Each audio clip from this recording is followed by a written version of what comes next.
Un saludo para todos aquellos que están viendo este video en el cual voy a hablar sobre la configuración externa del cerebro, aquella estructura que yace subyacente a la bóveda craneana, es la más voluminosa del sistema nervioso central. Y bien, sin más preámbulos, voy a explicar las características de esta estructura. De inicio, presenta una forma ovoidea de base posterior.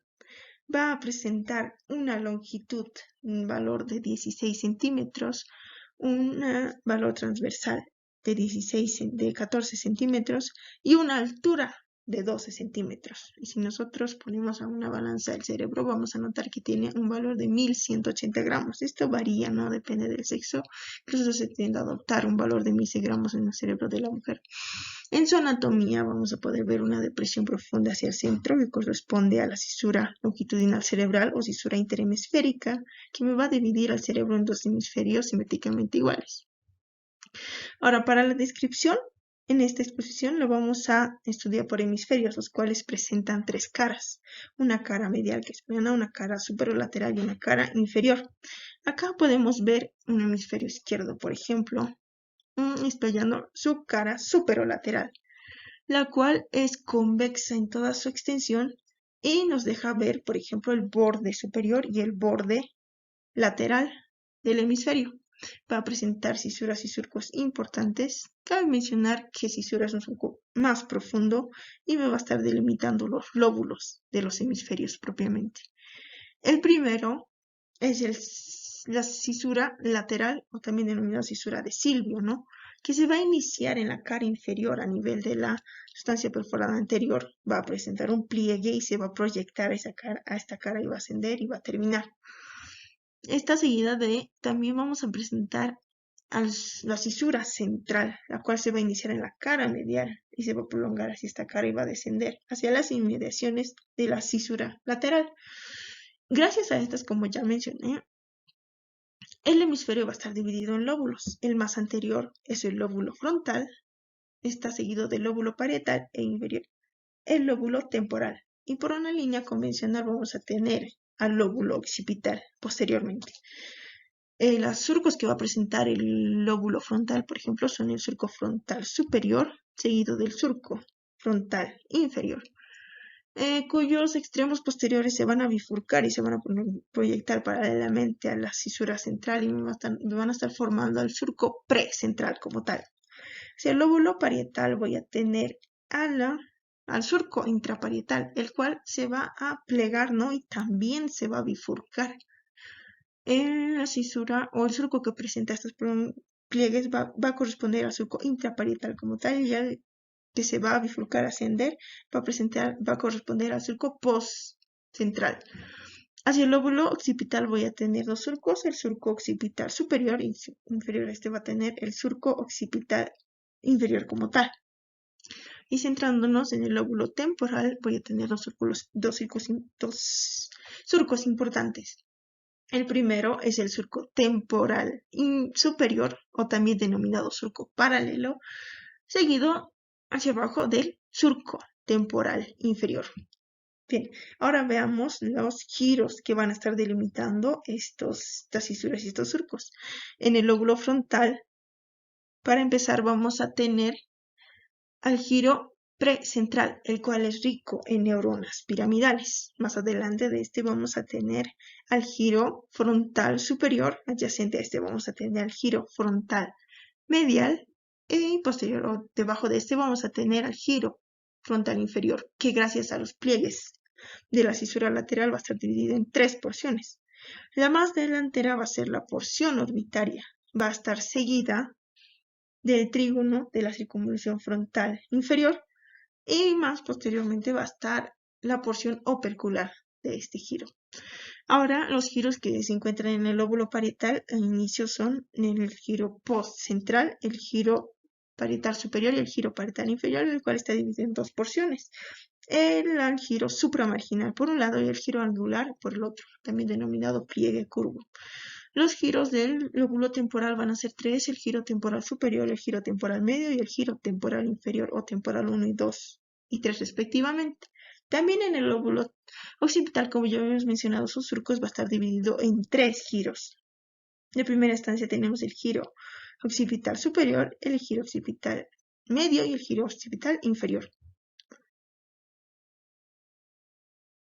Bien, ya habiendo descrito las características que presenta la cara superolateral, ¿no?, de un hemisferio cerebral, voy a pasar a describir las características que presenta la cara medial del hemisferio cerebral.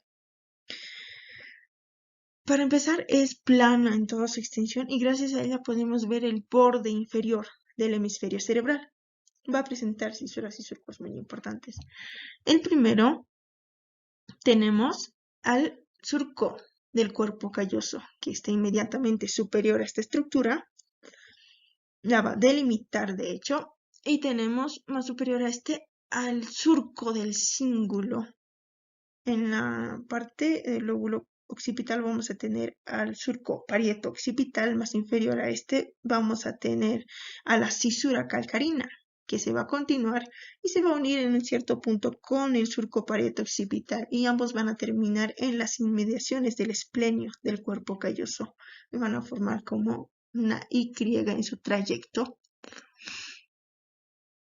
Ahora pasemos a ver los giros que me van a estar delimitando, o circunvoluciones. En primera instancia tenemos la circunvolución del cíngulo, inmediatamente superior al cuerpo calloso. Después tenemos la circunvolución del frontal medial, que es la continuación de las circunvoluciones frontales de la cara superolateral. Tenemos al lobulillo paracentral, que es continuación de las circunvoluciones pre y postcentral respectivamente. Tenemos al lóbulo precúneo, que es una continuación de la circunvolución parietal superior.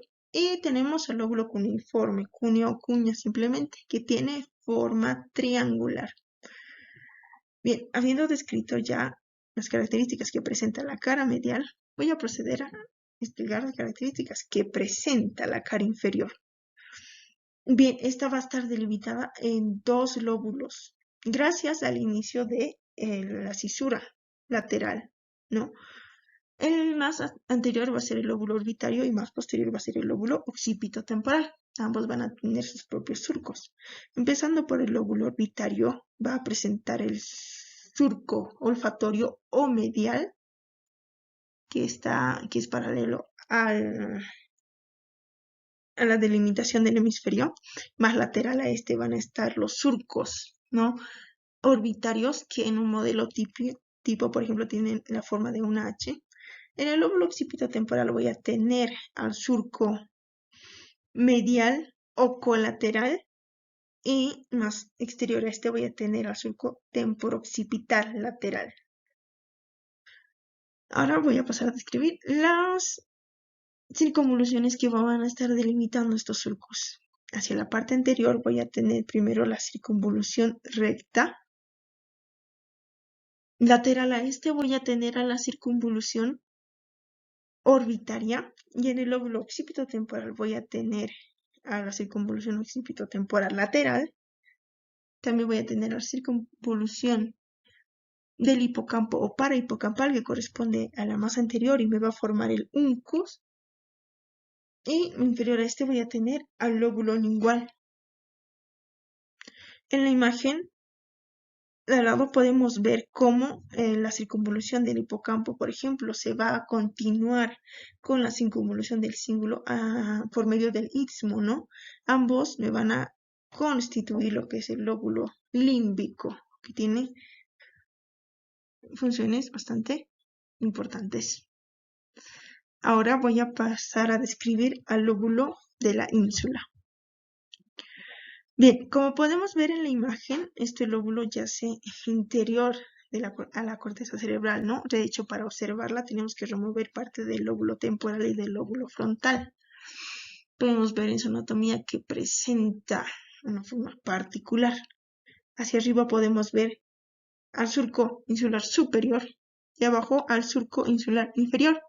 Este lóbulo va a presentar una forma triangular de vértice inferior, y en su anatomía va a presentar una cisura o un surco principal, más profundo, que es el surco central de la ínsula, el cual me va a estar delimitando dos circunvoluciones, la circunvolución insular anterior y la circunvolución insular posterior. Es importante mencionar que los giros pertenecientes a la circunvolución posterior van a ser más largos y los giros correspondientes a la circunvolución anterior van a ser más cortos. En la imagen que está al lado podemos ver al lóbulo de la ínsula en un corte coronal y vamos a ver cómo va a estar delimitando principalmente, ¿no? al claustro y al núcleo lenticular. Va a tener una función visceral sobre todo. Por ejemplo, va a controlar que yo tenga náuseas, ganas de defecar. Incluso va a participar en el control de mi presión sanguínea y en la respiración, ¿no? El control respiratorio. Esto con respecto al lóbulo de la ínsula. Ahora voy a proceder a describir la corteza cerebral. Esta va a ser muy irregular, no se va a corresponder como la corteza del cerebelo, por ejemplo, ya que en aquellas zonas, pues, principalmente mediales, va a ser más gruesa y se va a ir achatando hacia los polos. Esto debido a que, por ejemplo, las manos ocupan, o los nervios que van a llegar a la corteza cerebral que se corresponden con mis manos, van a ocupar una gran profundidad, ¿no? Esto debido a los movimientos que soy capaz de desarrollar. La variabilidad va a oscilar de entre 1,5 a 4,5 centímetros. Las dimensiones que va a presentar la corteza son de 2.200 centímetros cuadrados de superficie, un volumen de 300 centímetros cúbicos y un peso de 580 gramos. Las neuronas que van a estar presentes en la corteza son las piramidales de Betz, que son características y exclusivas, por ejemplo, de la corteza cerebral, que tienen la forma de una pirámide de vértice superior, ¿no? Las dendritas forman el vértice donde van a formar las comunicaciones, ¿no? Estas corresponden a las características neuronas piramidales de Betz. Tenemos las seguidas, las neuronas granulares o estrelladas, denominadas así porque tienen un axón corto y son ricas en sus prolongaciones. Después tenemos a las neuronas fusiformes, ¿sí? Como el nombre lo dice, tienen forma de uso también. Van a presentar su acción que va a descender hacia regiones subcorticales. También tenemos a las neuronas horizontales, que deben su nombre a que se van a prolongar tanto su axón como sus dendritas horizontalmente, ¿no? En un nivel. Y van a estar distribuidos exclusivamente en la superficie de la corteza. Por último, tenemos las neuronas de Martinotti, ¿sí? Que van a tener su acción que va a ascender hacia la superficie de la corteza y va a estar estableciendo las comunicaciones sinápticas. Es importante mencionar que, ven, en el modelo tipo son 6 capas, pero aquellas regiones de la corteza que sí que se correspondan con este modelo se van a denominar isocórtex, pero aquellas regiones que no se van a corresponder, que son la mayoría, se van a denominar alcocórtex, ¿sí? No se van a corresponder con el modelo implementado por Ecomoco, ya que hay regiones de la corteza que sí presentan exclusivamente las neuronas piramidales de Betz, por ejemplo. Ya describiendo las capas, tenemos la capa molecular, la más superficial o plexiforme, donde se van a establecer las comunicaciones sinápticas. Subyacente a este tenemos la capa granular externa, que va a presentar células granulares y piramidales pequeñas. Más inferior a esta tenemos la capa piramidal externa, que va a presentar células piramidales de diferente tamaño. Más inferior a esta vamos a tener a la capa granular interna, que principalmente me va a establecer, por ejemplo, relaciones con el hipotálamo, este centro de asociación, ¿no? Que después me va a derivar en comunicaciones con la corteza cerebral. Van a estar constituidas por células granulares densamente agrupadas. Debajo de esta tenemos a la capa granular o piramidal interna, donde se ubican las gigantoneuronas, neuronas piramidales de Betz, ¿no? Las que van a formar con sus axones, por ejemplo, los fascículos corticonucleares y corticoespinales, encargados de, ya sabemos, controlar mis movimientos voluntarios. Más inferior a esta voy a tener a la capa molecular, donde va a haber diversidad de neuronas, pero mayormente las neuronas fusiformes. Bien, ya habiendo descrito la corteza cerebral, voy a proceder a explicar las áreas de Brodmann, ¿sí? La significación de estas áreas, que son en un total de 52, pero en este video vamos a describir las más importantes, comenzando por el área 4 o área motora primaria, aquella que se encarga de controlar mis movimientos voluntarios, ¿no? Los movimientos que están en los que soy consciente que los estoy ejecutando, la marcha, por ejemplo. Es importante mencionar que una lesión a nivel de esta zona me va a producir, por ejemplo, una lesión irritativa me produce epilepsia, en cambio una lesión destructiva me va a producir parálisis de los músculos contralaterales involucrados, esto debido a la gran decusación de las pirámides, como ya sabemos. Más anterior a esta va a estar el área 6 de Brodmann o área premotora, que está encargada de controlar los movimientos finos y de precisión que realizamos los seres humanos, como por ejemplo enhebrar el hilo en una aguja, ¿no? Algo característico de nuestra especie, ya que animales, los perros y los gatos no pueden hacer.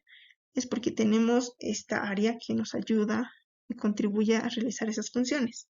Una lesión a nivel de esta zona me va a producir una apraxia motora, que si bien no se va a manifestar la parálisis, sí voy a tener restricción a realizar diferentes tareas que implican esta precisión, por ejemplo. Más adelante de esta voy a tener al área 8 de Brodmann o área de los movimientos oculares conjugados.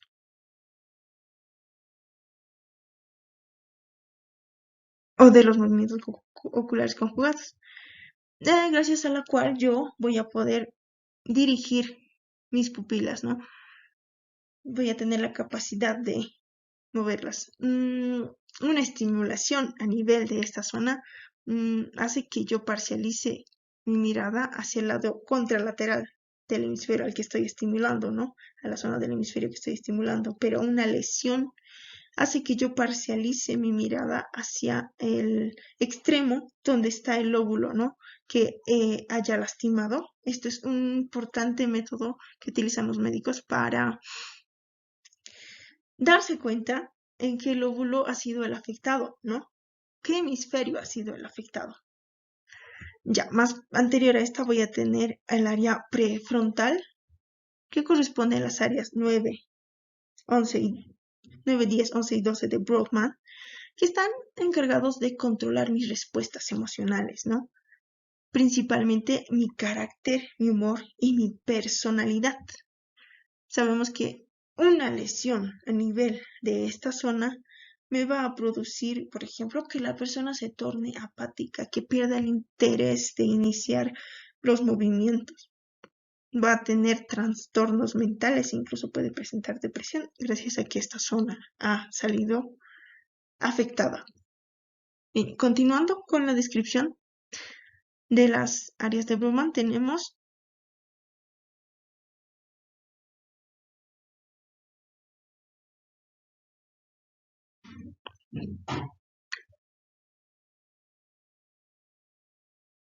al centro de la broca o las áreas 44 y 45, que son las encargadas de mi lenguaje motor. A ellas les debo que yo pueda articular correctamente las palabras y tenga esta capacidad de comunicación. Si esta zona sale afectada, lo que voy a experimentar es una fascia motora, ¿no? Una limitación para poder pronunciar bien las palabras.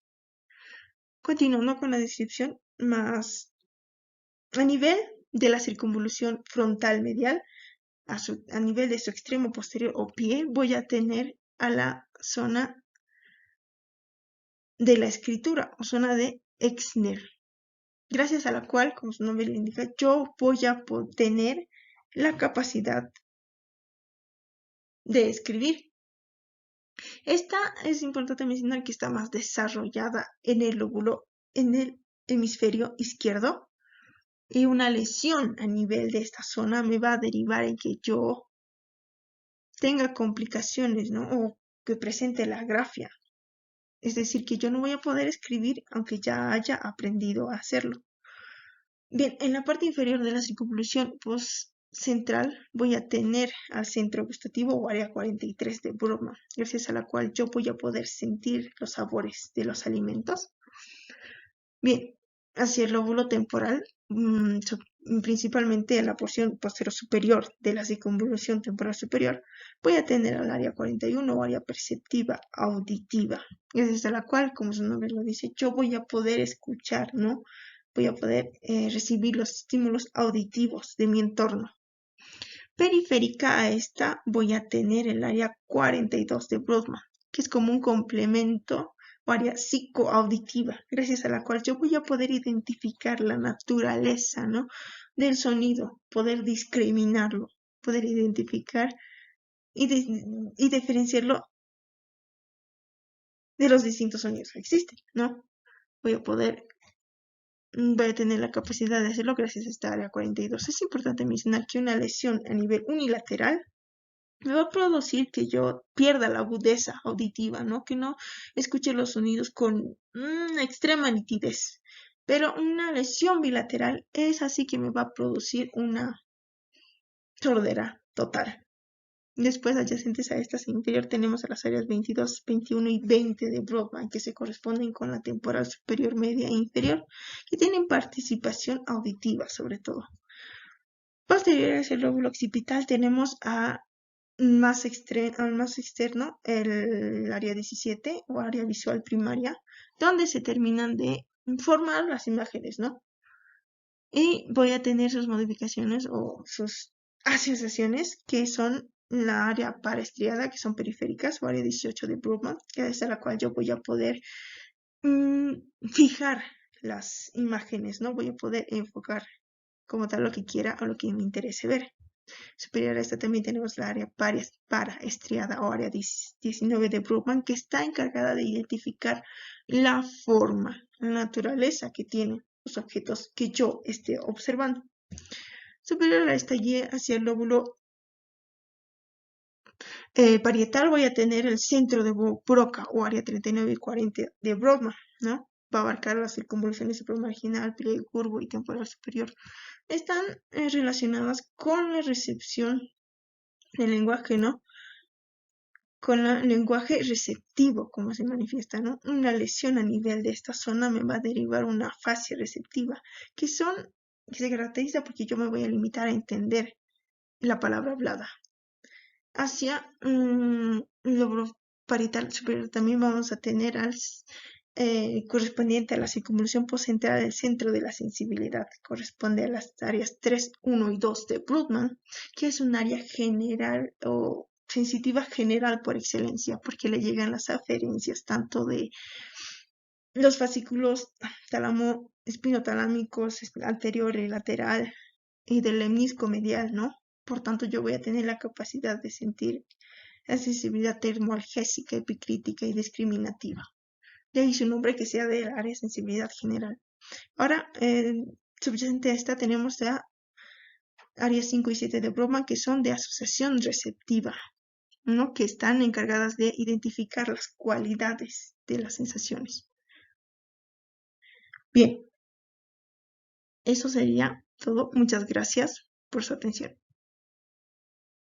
Bien, para complementar mi explicación voy a proceder a explicar la configuración externa del cerebro en un ejemplar real. Acá podemos ver un hemisferio derecho, donde claramente se puede apreciar el borde superior, ¿no?, de dicho hemisferio, y paralelo a este vamos a notar al surco frontal superior, que juntos me van a estar delimitando la circunvolución frontal superior. Como podemos ver, es irregularmente, ¿no?, paralelo a este, y en una vista lateral se puede constatar aquello. Y recurriendo a la fisura lateral, vamos a ver que superior a esta va a estar el surco frontal inferior, ¿no?, delimitándome lo que es la circunvolución frontal inferior. Ambas al mismo tiempo me van a estar delimitando lo que es la circunvolución frontal media, que es más prominente que las anteriores. Ahora, considerando Esta área es muy importante, corresponde a las áreas 9, 10, 11 y 12 de Brodmann, encargadas de controlar mis emociones, ¿no? Mi carácter, mi personalidad y mi humor específicamente. Y bien, ahora considerando los pliegues que presenta la circunvolución frontal inferior, los cuales están dados por las prolongaciones de la cisura de Silvio, ¿no? Tiene una prolongación horizontal, como se puede ver, y una prolongación vertical que me delimitan un triángulo de vértice inferior, cuyo nombre es triángulo octavo, simplemente, ¿no? Lo podemos notar, y anterior a este va a estar la porción orbitaria y posterior va a estar la porción opercular de dicha circunvolución. Esta área es importante y me corresponde a las áreas 44 y 45 de Brodmann, ¿no? Encargados de mi lenguaje motor. Ellas me otorgan la capacidad de articular correctamente las palabras y poder comunicarme, ¿no? Sabemos que una lesión nos puede producir una afasia motora. Bien, hacia el lóbulo parietal vamos a tener dos surcos también importantes, ¿no? Uno que se va a proyectar hacia el lóbulo occipital y otro que se proyecta paralelo a la cisura central. Corresponde al surco postcentral, ¿no? El cual va a corresponder y se va a delimitar con el surco central y van a formar a la circunvolución postcentral o paralela ascendente. Corresponde a las áreas 3, 1 y 2 de Brodmann, ¿no? Que es un área sensitiva general. Me va a recibir todo tipo de sensaciones, ¿no? Gracias a la cual yo soy capaz de relacionar y de interpretar las sensaciones de mí mismo. Como ya había mencionado, el lóbulo occipital vamos a tener a la cisura, al surco intraparietal, ¿no? Que va a presentar pliegues, como vemos. En la teoría también nos manifestaba, me va a delimitar hacia arriba a la circunvolución parietal superior y hacia abajo a la circunvolución parietal inferior, que vemos que es más grande, ¿no? Y va a corresponder a la circunvolución supramarginal y angular, respectivamente. Y hacia el lóbulo temporal vamos a tener dos surcos que son más evidentes, ¿no? Uno que es paralelo a la cisura lateral, que es el surco temporal superior y el surco temporal inferior. Ambos me van a estar delimitando tres circunvoluciones. La temporal superior, media e inferior, que es un centro auditivo principalmente. Hacia la cara medial podemos ver al surco parieto-occipital e inferior a este podemos ver a la cisura calcarina, ¿no? Ambas se van a combinar cerca del esplenio del cuerpo calloso y van a estar delimitando el lóbulo cuneiforme o cuña, simplemente, ¿no? Corresponde a los labios de las áreas 17, 18 y 19 de Brodmann, que es principalmente un centro visual. Superior a este y paralelo va a estar el lóbulo precuño, ¿no? Que tiene forma paralelamente cuadrilátera. Hacia el centro podemos ver al surco del cuerpo calloso y superior a este podemos ver al surco del cíngulo, ¿no? Ambos me delimitan lo que es la circunvolución del cíngulo. Y si consideramos la prolongación de la cisura central y esta prolongación ascendente del surco del cíngulo, vamos a tener al lóbulo paracentral, ¿no? Que tiene una parte anterior y posterior. La anterior va a ser sensitiva y la posterior motora. La parte anterior va a ser motora y la posterior va a ser sensitiva respectivamente, principalmente de mis miembros inferiores, ¿no? Hacia la cara inferior de este hemisferio vamos a tener que estar dividido en dos lóbulos, ¿no? Gracias a la parte interior o al inicio de la cisura lateral. Como podemos ver acá, tiene una parte anterior orbitaria y una parte posterior temporo-occipital. Una parte más medial va a corresponder al uncus, ¿no? La parte superior y medial, que corresponde a la circunvolución del hipocampo o parahipocampal. Inferiormente se va a continuar con el lóbulo lingual. Esta área, aquí está el área 28, implicada en las recepciones olfativas sobre todo. Gracias al surco medial va a estar separada de la circunvolución temporo-occipital lateral. Y esta va a estar delimitada por el surco temporo-occipital lateral también. Tiene forma de uso, por lo cual también se denomina circunvolución fusiforme. ¿Sí? En la parte anterior vamos a tener la porción orbitaria, ¿no? Del lóbulo frontal. Va a presentar una serie de surcos también, que para una mejor explicación va a tener un surco medial, ¿no? O frontal, u olfatorio. Acá en el otro lo vamos a poder observar mejor.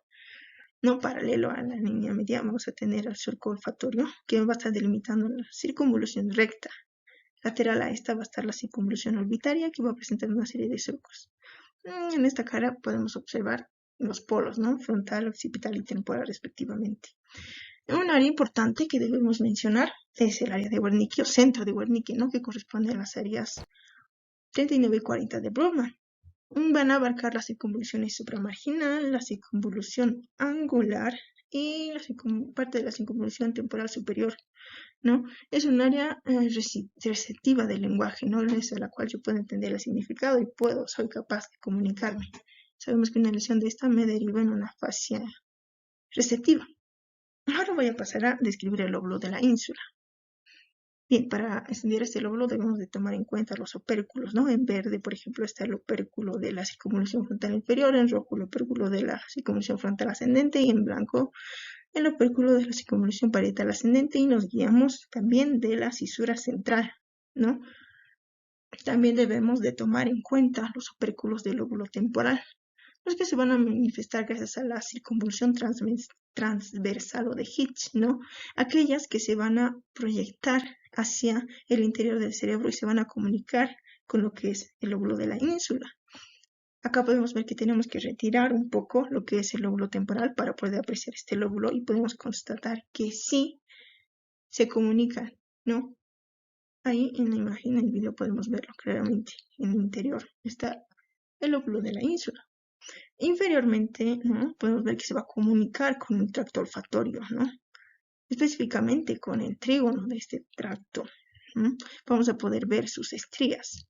La estría medial se va a proyectar hacia el espacio subcalloso, ¿no? Y la estría lateral se va a estar comunicando con el lóbulo de la ínsula propiamente. Gracias a los alfileres en color verde y color azul, podemos verificar aquello, ¿no? Va a seguir su trayecto y va a invadir lo que es el lóbulo de la ínsula cercano a la cámara. Podemos verificar, ¿no? Constatar ese hecho. Bien, acá podemos ver que han retirado parte del lóbulo temporal, ¿no? Hacia arriba podemos ver el surco de la ínsula superior, el surco insular inferior y el vértice, que es inferior. Corresponde al vértice de la ínsula. Podemos ver un surco profundo que va a delimitar a la ínsula en un lóbulo insular superior y en un lóbulo insular anterior y un lóbulo insular posterior. Eso sería todo y gracias.